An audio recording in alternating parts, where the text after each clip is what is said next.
Apollo 11 was the most famous spaceflight ever. Everyone knows Buzz Aldrin and Neil Armstrong's name. They became celebrities overnight as the first men to walk on the moon. Space was new and exciting, and everyone was watching. A year later, not so much.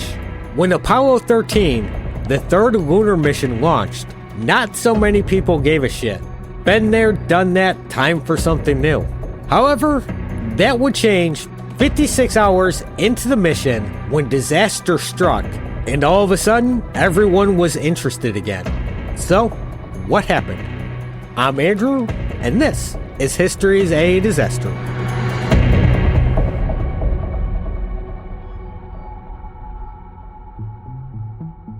We're going back into space tonight to look at the doomed Apollo 13 mission.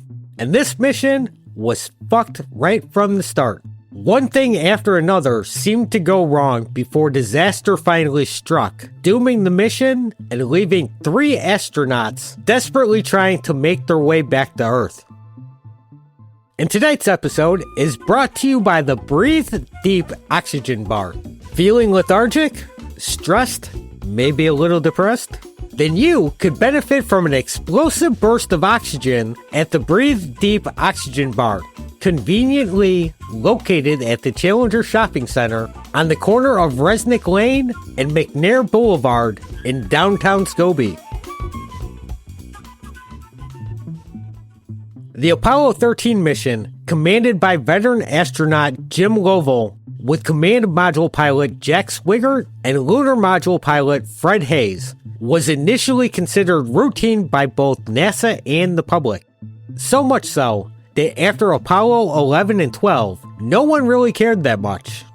While 11 and 12 were highly televised with millions of people watching, 13 would not get as much attention. Media viewed Apollo 13 as less important, so while it was televised, it didn't get the same attention the previous missions had. Apollo 13's original mission profile was ambitious, yet well-rehearsed.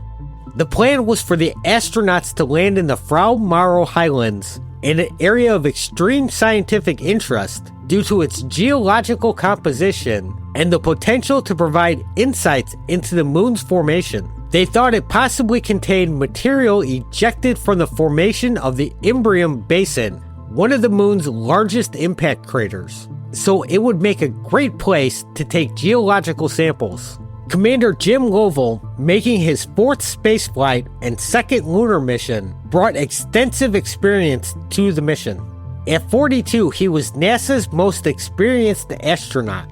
Jack Swigert, 38, was a last-minute replacement for Ken Mattingly, who had been exposed to measles and was grounded as a precautionary measure just days before launch. And nothing against Jack here, since NASA always has highly trained backup crew members for situations like this, but replacing Ken was the first bad omen of the doomed mission to come. Fred Haise, 36, was making his first spaceflight, but he had extensive experience as a test pilot and lunar module specialist. The mission plan called for a 4-day journey to the moon, followed by Lovell and Haise descending to the lunar surface in the lunar module Aquarius, while Swigert remained in lunar orbit aboard the command module Odyssey. The surface mission was supposed to last 33.5 hours, during which they would conduct 2 moonwalks, deploy scientific instruments, and collect geological samples. The total length of the mission was planned for 10 days. Apollo 13 lifted off from Launch Complex 39A at Kennedy Space Center at 2:13 on April 11, 1970, aboard a Saturn V rocket. The launch started off great, although a minor fuck-up occurred. At 5.5 minutes after liftoff, the crew felt a little vibration. Then, the center engine of the 2nd stage rocket shut down 2 minutes early. This caused the remaining 4 engines to burn 34 seconds longer than had been planned. And the 3rd stage rocket had to burn 9 seconds longer to put Apollo 13 in orbit. So, really not getting off to a great start here, but most launches never go completely perfect anyways.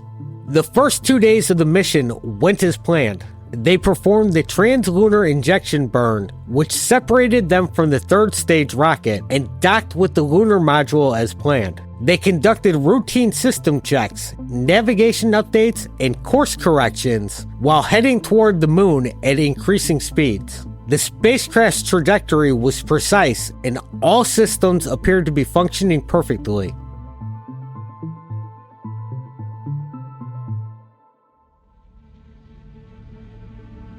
On the evening of April 13th, roughly 56 hours into the mission, the crew was settling into the routine of deep spaceflight. They had just completed a routine television broadcast showing viewers around the spacecraft, demonstrating the experience of weightlessness and explaining various systems. After the broadcast ended at 9:07 Houston time, the crew began preparing for bed. However, less than a minute after the broadcast ended, the shit hit the fan. 200,000 miles from Earth and fast approaching the moon, when Mission Control requested that the crew perform a standard cryostir of the oxygen and hydrogen tanks. These cryogenic fluids needed periodic stirring to prevent stratification and ensure accurate quantity readings. Jack Swigert activated the switches for the procedure, and moments later the crew felt a vibration and heard a loud bang that echoed through the spacecraft. Warning lights soon started popping up on the consoles. As Swigert made his now famous call to Mission Control, "Okay, Houston, we've had a problem here," confusion erupted in Mission Control as Flight Director Gene Kranz asked for clarification. Jim Lovell repeated more emphatically, "Houston, we have a problem." A chain of events involving design flaws and other fuck-ups led to oxygen tank number 2 and the service module exploding. The explosion blew a hatch off the service module, damaged oxygen tank number 1, severed fuel cell power lines, and compromised the service module's ability to provide life support for the command module. Within minutes, the crew was losing oxygen, electrical power, and water. The planned lunar landing was immediately abandoned as NASA was now forced to figure out how to bring the crew home alive. The command module, Odyssey, was rapidly losing its life support capabilities, which meant the crew now needed to shut down all non-essential systems to preserve power for reentry. The lunar module Aquarius, designed to support 2 men for 2 days on the lunar surface, would now have to serve as a lifeboat for 3 men for 4 days. So things are not looking good at this point.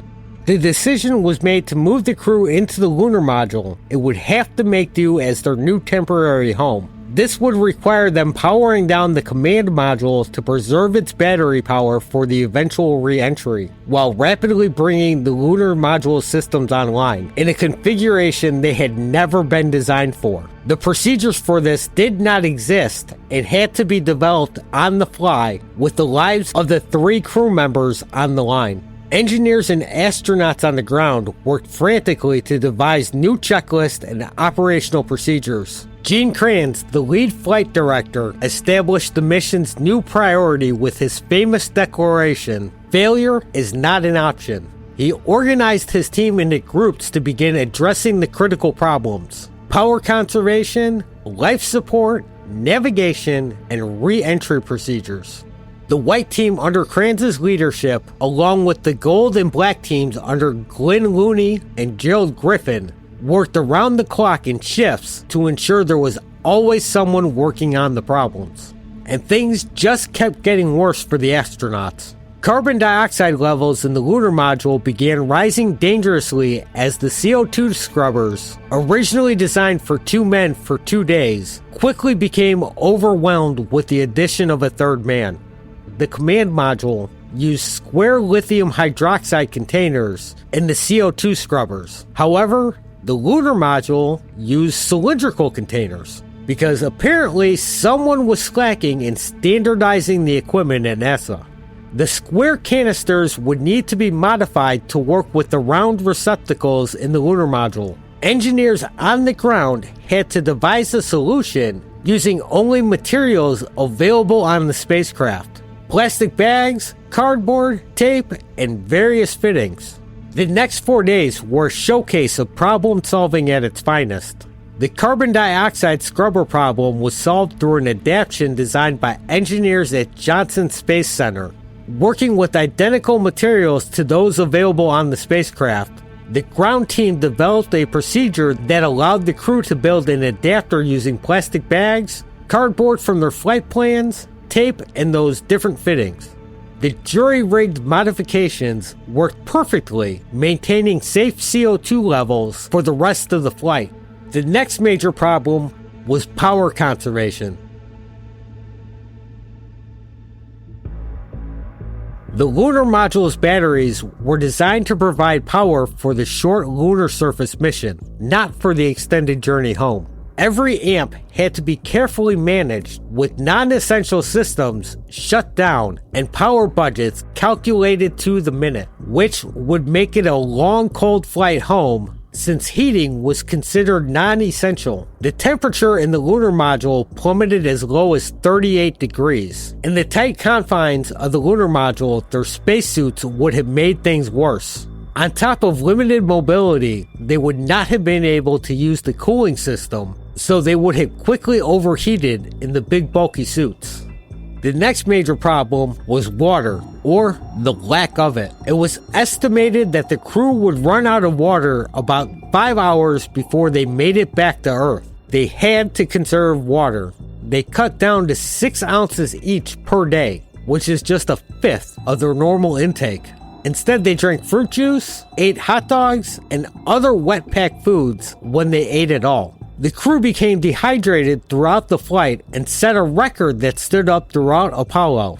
Lovell lost 14 pounds, and the crew lost a total of 31.5 pounds, nearly 50% more than any other Apollo crew.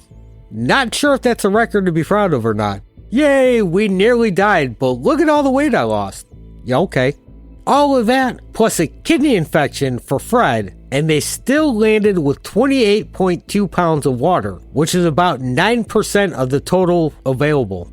To get home, they would have to make 2 critical engine burns using the lunar module's descent propulsion system. The first was performed on April 14th and was designed to speed their re-entry by about 10 hours and ensure they would not miss Earth entirely. The second burn on April 15th was a minor course correction to ensure they would land in the Pacific Ocean where recovery ships were waiting.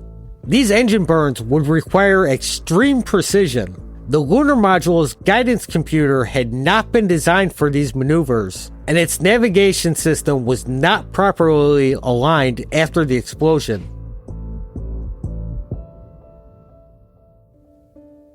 The crew had to perform manual navigation using the Earth's terminator, which is that line between day and night, as a reference, while maintaining the spacecraft's attitude by visual reference to the stars. Meanwhile, on Earth, the media was finally paying attention to the Apollo mission. The drama of Apollo 13 captured global imagination in a way that the routine success of previous missions had not. Television networks provided continuous coverage, and people around the world followed every development. Nothing like a potential catastrophe to bring people together. Once they finally made it back to Earth, they would now face their biggest hurdle, re-entry.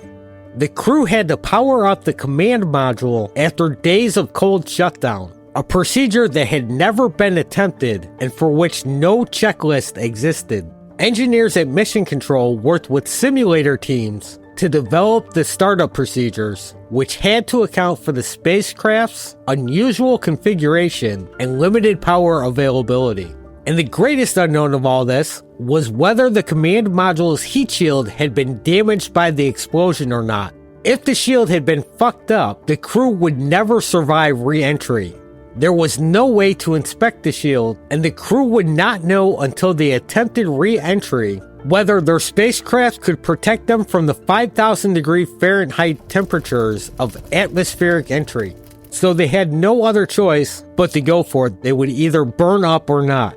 The final separation from the service module gave a shocking view of the extent of the damage. As the service module drifted away, the crew could see that an entire panel had been blown away, exposing the internal structure. The sight confirmed how bad the explosion was and raised additional concerns about potential damage to the command module's heat shield. Fortunately, they would survive re-entry and splash down safely in the Pacific Ocean near American Samoa on April 17th at 12:07 Central Time. The landing was remarkably precise, just 4 miles from the recovery ship USS Iwo Jima. The crew had survived 142 hours and 54 minutes in space under unheard of conditions that had pushed them to their limits. The Apollo 13 Accident Review Board, established immediately after the mission, conducted a thorough investigation into what caused the explosion. The investigation revealed a chain of events dating back years before the flight, involving design flaws, procedural oversights, and quality control failures. The root cause was traced to oxygen tank number 2, which had been damaged during ground testing at the factory in 1968. The tank had been dropped about 2 inches during removal from Apollo 10's service module and just slapped right into Apollo 13. I'm sure it'll be fine, right? More critically, the tank's internal thermostatic switches were designed for 28-volt DC power. However, between 1968 and 1970, NASA had upgraded to 65 volts. So the Kennedy Space Center's ground equipment had been upgraded to operate at the higher voltage. During ground testing, when technicians attempted to empty the tank, the higher voltage caused the thermostatic switches to weld shut. The tank could not be emptied through normal procedures. So the technicians used the tank's heater to boil off the oxygen. And the heater, of course, was rated for 28 volts. And reached temperatures exceeding 100 degrees Fahrenheit by the 65 volt equipment, so it was just a tad bit above its design limit of 80 degrees Fahrenheit, just a little bit. This extreme heating damaged the Teflon insulation on the wires inside the tank. During the cryostir on April 13th, the damaged wires created an electrical arc that ignited the Teflon insulation in the pure oxygen environment. Do you know what happens when you put a spark in a pure oxygen-rich environment? That's right, you get a huge explosion. The resulting explosion was powerful enough to blow out the entire panel of the service module and damage everything around it. The investigation, obviously, revealed multiple failures in NASA's quality control processes. The voltage incompatibilities should have been caught during design reviews. The tank dropping incident should have triggered more thorough inspections, not just, let's just throw it in the next one. The high temperature readings during ground testing should have raised red flags.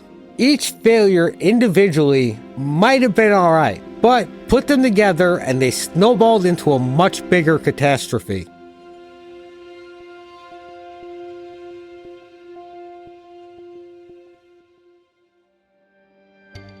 The Apollo 13 accident led to significant changes in spacecraft design and operational procedures. NASA implemented over 100 design modifications and procedural changes before the next mission. The oxygen tanks were completely redesigned with new thermostatic switches, additional sensors, and improved wiring. The tanks were also repositioned to reduce the risk of both tanks being damaged simultaneously. A third oxygen tank would also be added to future missions, along with an extra battery and additional water supplies. The changes increased the spacecraft's weight, but provided crucial redundancies that could prevent a similar crisis. NASA also improved its quality control processes, implementing more rigorous testing and inspection procedures, except apparently on things like O-rings, since those aren't important at all. Just ask the crew of the Challenger. But perhaps most importantly, the accident led to enhanced crew training for emergency procedures. Astronauts began training extensively for contingencies like power conservation, CO2 scrubber improvisation, and emergency navigation procedures. Apollo 13 became a cornerstone of NASA's crisis management training, influencing procedures that are still used today. Despite not achieving its primary objective of landing on the moon, Apollo 13 made significant contributions to space exploration knowledge. It provided valuable data on spacecraft systems under extreme conditions and demonstrated the importance of redundancy in life support systems. The improvised solutions developed during the crisis became part of NASA's standard emergency procedures. The mission also contributed to understanding of crew's psychology and performance under stress. The crew's ability to function effectively despite exhaustion, dehydration, and extreme stress provided insights that informed crew selection and training for future missions. Medical data collected during the mission helped NASA understand the physiological effects of extended stress in the space environment. The technical innovations developed during the crisis, particularly the CO2 scrubber adaptation, became legendary examples of engineering problem solving. The solution demonstrated the value of having diverse materials available on spacecraft and the importance of crew training in improvisation and adaptation. And that was the successful failure of the Apollo 13 mission.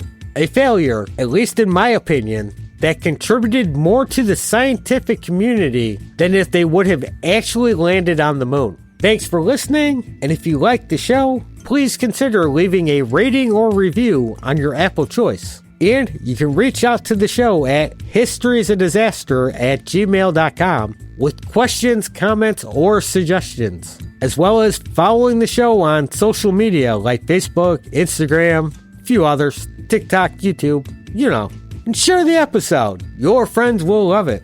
Take care of yourself out there. Chase that dream. Live for today, because tomorrow is never guaranteed. Thanks and goodbye.